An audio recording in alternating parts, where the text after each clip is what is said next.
नमस्कार दोस्तों। आज हम अपनी ब्रॉन्फेम-ब्रेनर की बायो इकोलॉजिकल थ्योरी को समझेंगे। इसमें हम देखते हैं, जैसे कि इसके शब्द में है बायो इकोलॉजिकल। इकोलॉजी मतलब किसी भी चीज़ के आसपास का एनवायरनमेंट। इसमें क्या होता है कि ब्रॉन्फेम-ब्रेनर ने बताया है कि जो बच्चा होता है उसका उसके आसपास के एनवायरनमेंट का बहुत असर होता है उसके डेवलपमेंट पे, उसके हर तरह के डेवलपमेंट पे, जैसे मेंटल, फिजिकल और इंटेलेक्चुअल डेवलपमेंट जो होता है, इमोशनल डेवलपमेंट।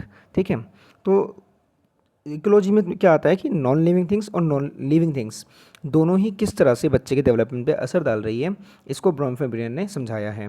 इसमें हम देखते हैं बहुत सारे सर्कल्स के द्वारा ब्रॉन्फेम-ब्रेनर ने समझाया। इस सर्कल के बीच में जो सेंटर में है वो है बच्चा, और जो उसके सबसे पहले वाला सर्कल है वो उसके सबसे जो पास वाला सर्कल है वो बच्चे पे सबसे ज़्यादा असर डालता है डेवलपमेंट पे उस पर, और सबसे छोटा सर्कल है।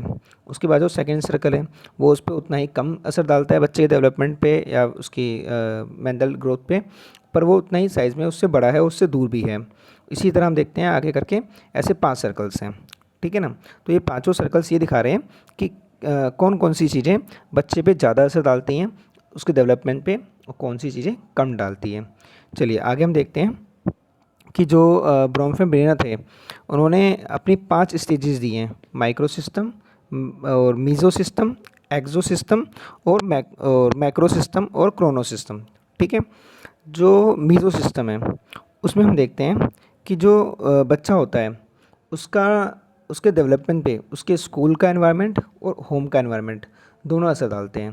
ठीक है, स्कूल में उसका एनवायरनमेंट कैसा है, स्कूल में उसकी ग्रोथ, उसके में उसकी एक्टिविटीज़ कैसी हो रही हैं, उसके पीयर ग्रुप कैसा है, और होम घर पे जाके वो कैसे इंटरेक्ट करता है, उसके आसपास के लोग कैसे हैं, इसका बहुत ज़्यादा असर पड़ता है बच्चे के डेवलपमेंट पे।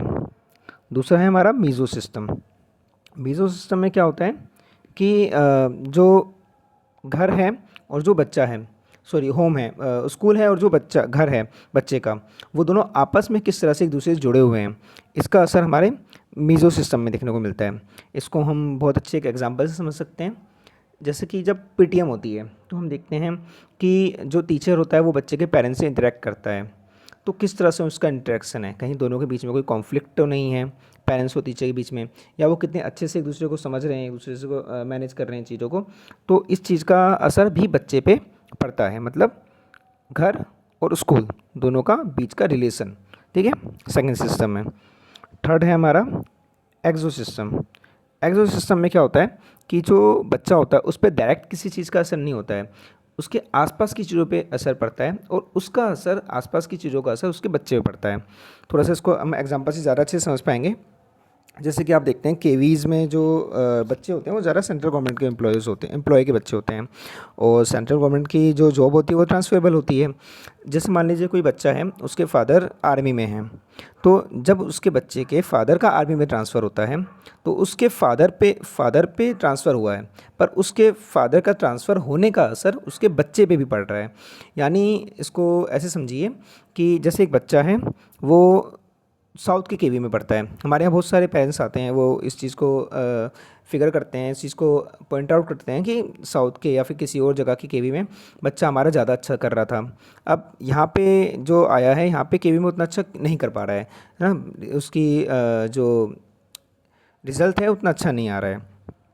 तो इसका एक कारण ये भी हो सकता है कि जब वो पुराने स्कूल में था तो उसका पीयर ग्रुप कैसा था, उसकी स्कूल कैसा था, उसका एनवायरनमेंट कैसा था, और जब वो नए स्कूल में आया तब वहाँ पे उसको पीयर ग्रुप कैसे मिले, दोस्त कैसे मिले, स्कूल कैसा है ना।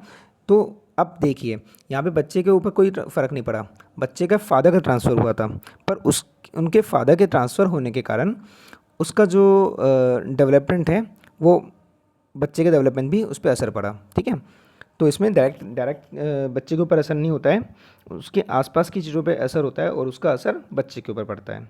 ठीक है, हमने 3 देख लिए हैं। अब चौथा है हमारा मैक्रो सिस्टम। मैक्रो सिस्टम में क्या आता है कि जो बच्चा है उसके आसपास जो बड़ी चीज़ें हैं, जैसे मान लीजिए गवर्नमेंट की पॉलिसीज़, ठीक है, अब या मास मीडिया, ठीक है, या फिर उसकी जैसे मान लीजिए गवर्नमेंट की कोई पॉलिसी है, जैसे अभी रिसेंटली सीबीएसई ने अपनी बुकें चेंज की हैं, सिलेबस चेंज किया है 5th क्लास का।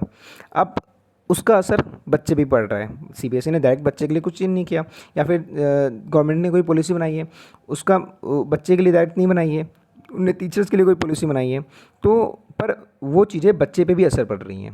तो इसको हम क्या कहते हैं, मैक्रो सिस्टम, यानी बड़ी डायरेक्ट चीज़ें असर नहीं पड़ रहा है और बड़ी चीज़ों पे, बड़े लेवल पे चीज़ें चेंज हो रही हैं, तो इसे कहते हैं हम मैक्रो सिस्टम। लास्ट है हमारा क्रोनो सिस्टम।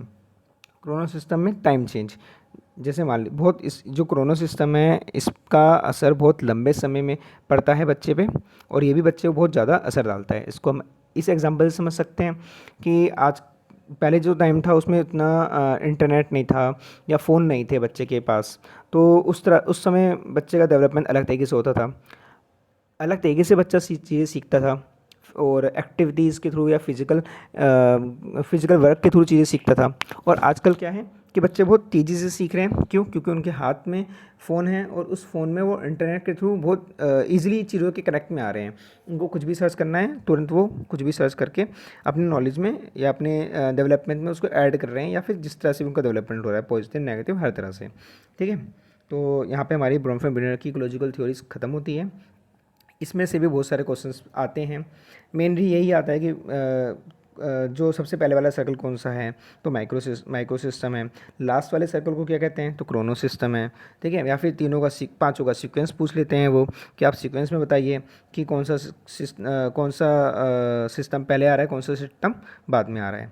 ठीक है, या फिर ये भी पूछ सकते हैं, जैसे मान लीजिए स्कूल और होम दोनों का प्लस में अगर रिलेशन है तो वो किस में आएगा, अगर दोनों के स्कूल और होम के रिलेशन के बीच में आपस में जो रिलेशन है वो किस में आएगा, अगर स्कूल, मान लीजिए स्कूल में कोई एनुअल फंक्शन है, ठीक है, या फिर घर में फादर के ऊपर कुछ स्ट्रेस चल रहा है जॉब का, तो वो किस में आएगा, बच्चे के फिजिकल डेवलपमेंट में। तो इस तरह से क्वेश्चन बन सकते हैं हमारे इस वाले टॉपिक्स में से।